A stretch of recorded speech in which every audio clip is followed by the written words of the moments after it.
मैं जानती थी आप अवश्य आएंगे। अरे ये क्या कर रही है? तू तो ब्राह्मण है, तुझे ये सब शोभा नहीं देता। आपने ही मुझे नृत्य और संगीत की शिक्षा दी है, तो आप मेरी गुरु हैं और गुरु का स्थान सर्वोच्च होता है। विवाह तो एक बंधन है और मदनी के कभी बंध कर नहीं रह सकती। लेकिन जब भी तेरी ओर देखती हूँ और ऐसा लगता है कि विवाह करने से तुझ जैसी बेटी प्राप्त हो सकती है, तो इस जन्म तो क्या, जन्म जन्म के लिए बंधने को तैयार हूं मैं। आप मुझे अपनी पुत्री ही समझिए। पुत्री में वो अपनापन कहाँ है जो बेटी में है, और तू बिटिया है मेरी। चलिए माँ से मिल लीजिए। सती,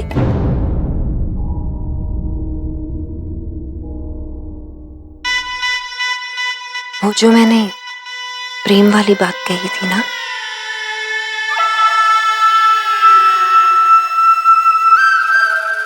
मैं तो केवल तुझसे ठिठोली कर रही थी। चल अब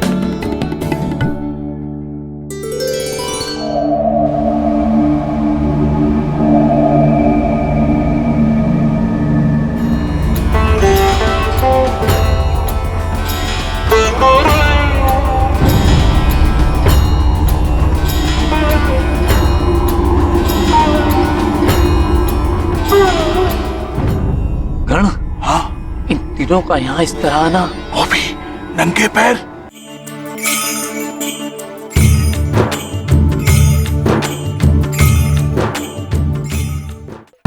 ऐसा तो नहीं नंदी ने उन्हें उसी चक्कर के लिए बुलाया हो? उसी चक्कर मतलब महादेव के विवाह का चक्कर? नहीं। प्रणाम। आप तीनों को एक साथ देखकर मैं धन्य हो गया। मुझे आभास हो रहा है कि अवश्य ही आप कोई शुभ समाचार लेकर यहाँ पधारे हैं। हाँ नंदी, ऐसा समाचार है कि सुनकर तुम भी प्रसन्न हो जाओगे। सुनाइए महर्षि। महादेव के लिए निमंत्रण है।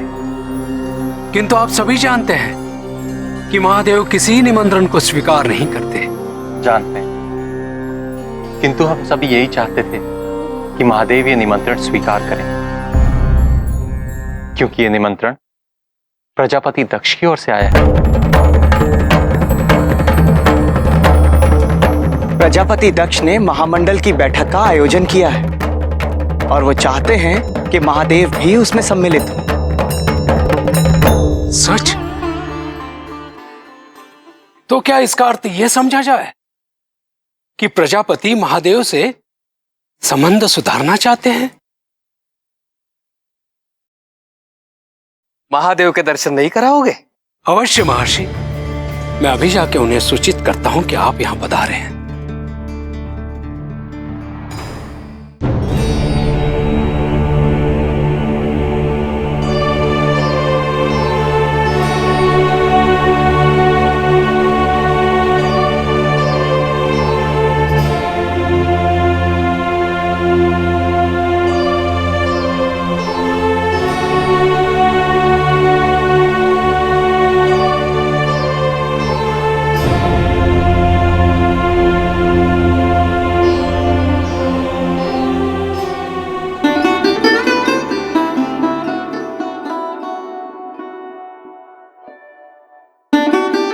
त्योहार शुरू होने वाला है, वो भी रंगों का।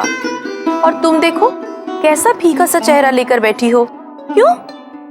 किस बात की प्रसन्नता होनी चाहिए मुझे?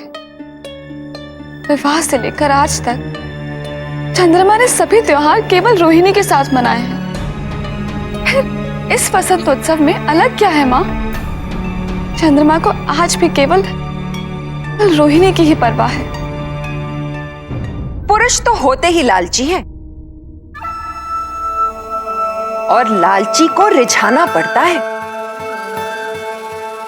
थोड़ा सा नखरा, थोड़ा सा नाटक, थोड़ा सा झूठ, थोड़ा सा छल, थोड़ा सा सजना, थोड़ा सा वरना।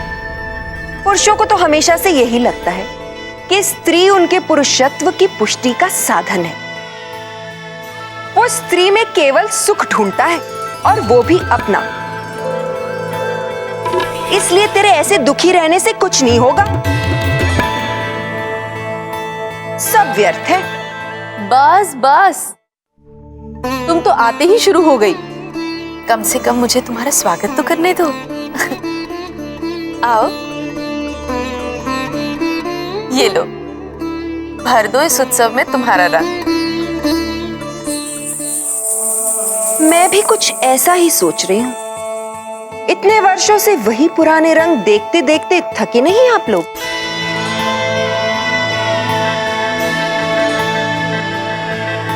इस वसंत उत्सव में कुछ नया तो करना ही होगा, क्यों सती?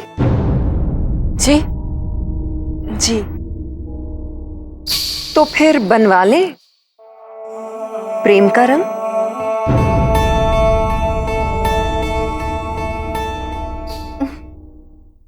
प्रेम का रंग भला कैसा होता है? देखेंगी आप? हाँ, अवश्य। सती, चलोगी ना तुम मेरे साथ? रंगराज के यहाँ जाएंगे हम और उनसे कहेंगे कि हमें प्रेम का रंग बना दे। जी अवश्य।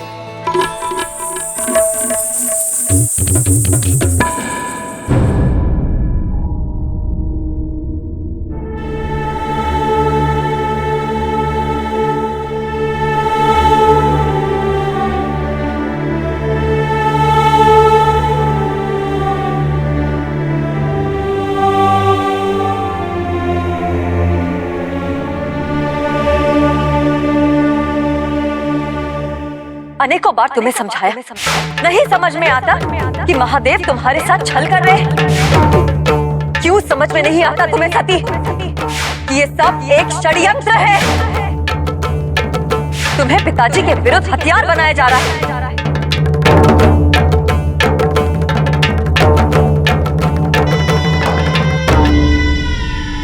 तो उसी के बारे में सोच रही है ना?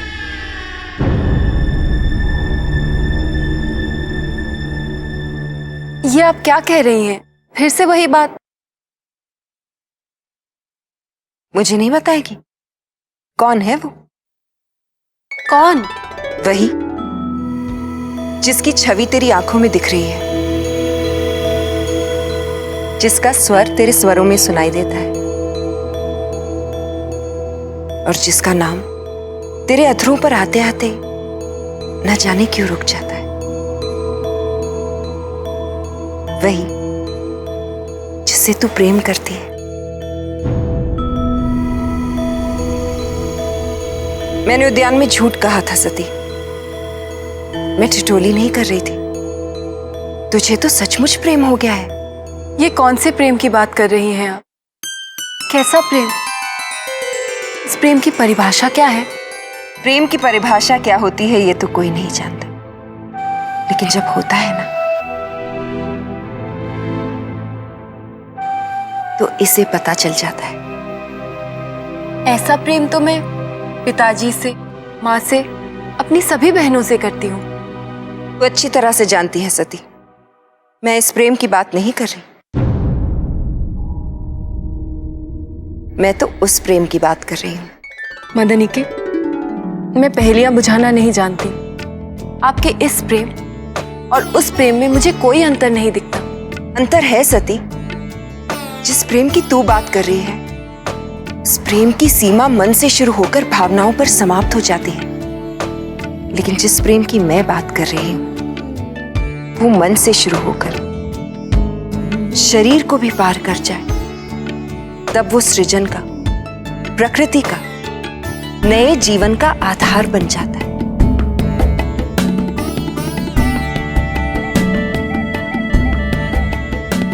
मैं इस प्रेम की बात कर रही हूं।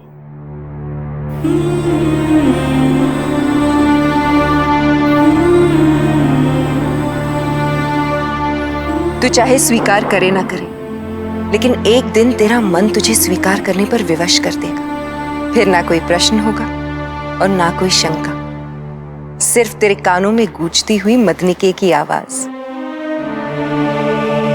लड़ ले तुझे जितना भी लड़ना है अपनी भावनाओं से, लेकिन एक दिन तो तुझे हारना ही है। हार तो तू अब भी रही है। चल अपनी आंखें बंद कर। बंद करना अपनी आंखें।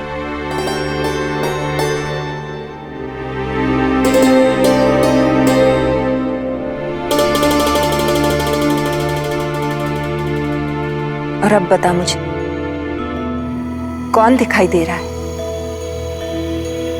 किसकी छवि है जो दिखाई देती है तुझे?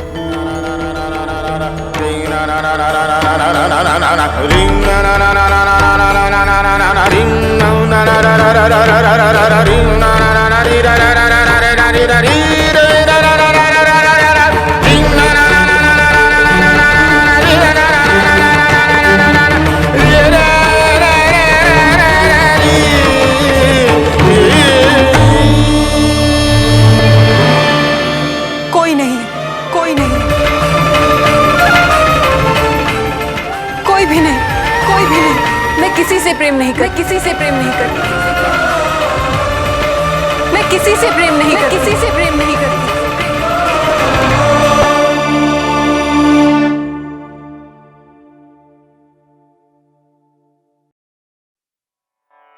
देव देव महादेव शिवा, देव देव महादेव शिवा, देव देव महादेव शिवा, देव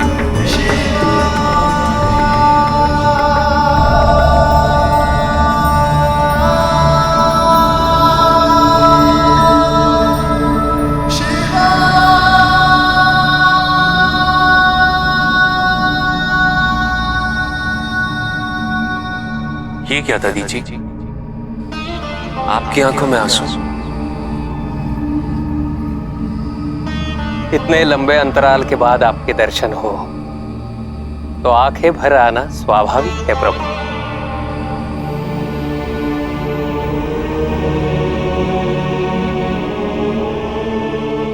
और फिर आपके दर्शन की प्रसन्नता को पुनः विरह का दुख अभी से जो खाने लगा है। देख रहा हूं ये प्रेम बंधन बनता जा रहा है आपके लिए। एक इसी बंधन के लिए तो दुनिया के समस्त बंधनों से स्वयं को मुक्त रखा है प्रभु। अब इस गांठ को कैसे खोल दूं?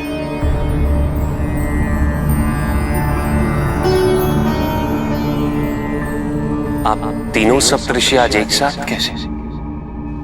महादेव, प्रजापति दक्ष ने आपको महामंडल की बैठक में आमंत्रित किया है।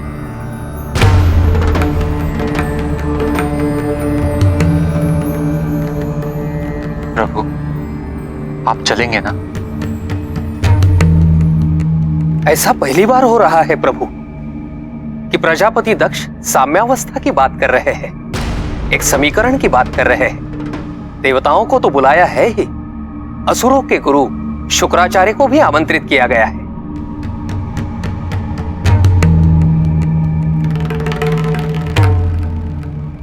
महामंडल की बैठक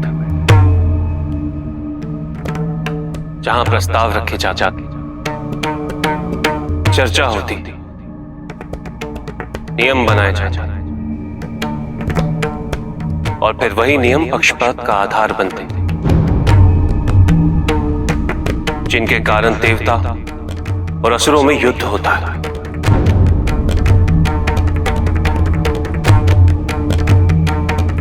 और उस युद्ध में सबसे ज्यादा नाश होता है इस प्रकृति का। ये भूमि, ये वन, पशु पक्षी, जीव जंतु, न जाने कितनी बार इनका विनाश होता है। और फिर एक और महामंडल की बैठक बुलाई जाती है शांति वार्ता के लिए।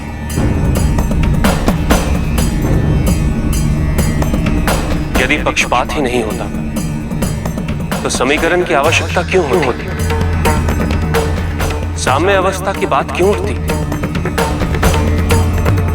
पहले अत्याचार, फिर उपचार। ऐसी नीति का मेरे लिए कोई महत्व नहीं। प्रभु, यदि आप आएंगे तो सब धन्य हो जाएंगे, सब आश्वस्त हो जाएंगे कि शांति और सद्भावना हेतु की जा रही पहल अवश्य सफल होगी। शांति और सद्भावना के लिए भारी महामंडल की बैठक की आवश्यकता नहीं है। आवश्यकता है तो अपनी महत्वाकांक्षा, अपने स्वार्थ, अपने अहंकार और अपने लोभ की बैठक बुलाकर उनको शांत करने की, उन पर नियंत्रण रखने की।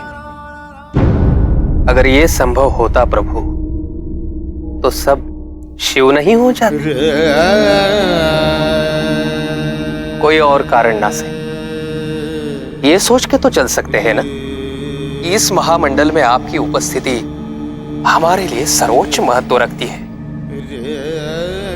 इस निमंत्रण को हमारी प्रार्थना समझ के स्वीकार कर लीजिए।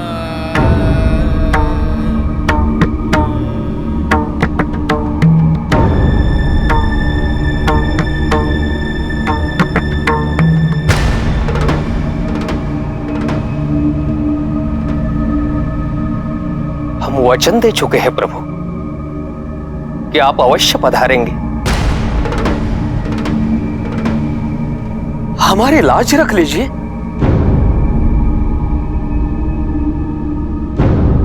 ठीक है, मैं ये निमंत्रण स्वीकार कर लेता हूं।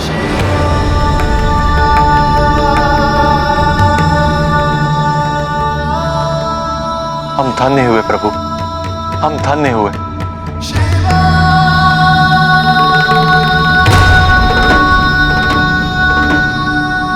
किंतु